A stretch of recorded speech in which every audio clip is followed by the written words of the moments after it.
magulang mo, ang kamay nilang iyong ilaw.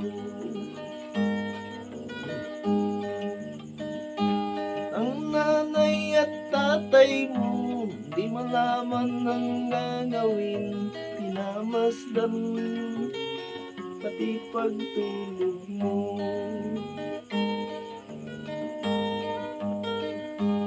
Sa gabi napupuyat ang iyong nanay, pagkat makulit ang tatay mo. At sa umaga na may kalong ka ng iyong ama, basang-basa sa wiwi mo. Ngayon ay malaki ka na, malaki na rin ang utang mo.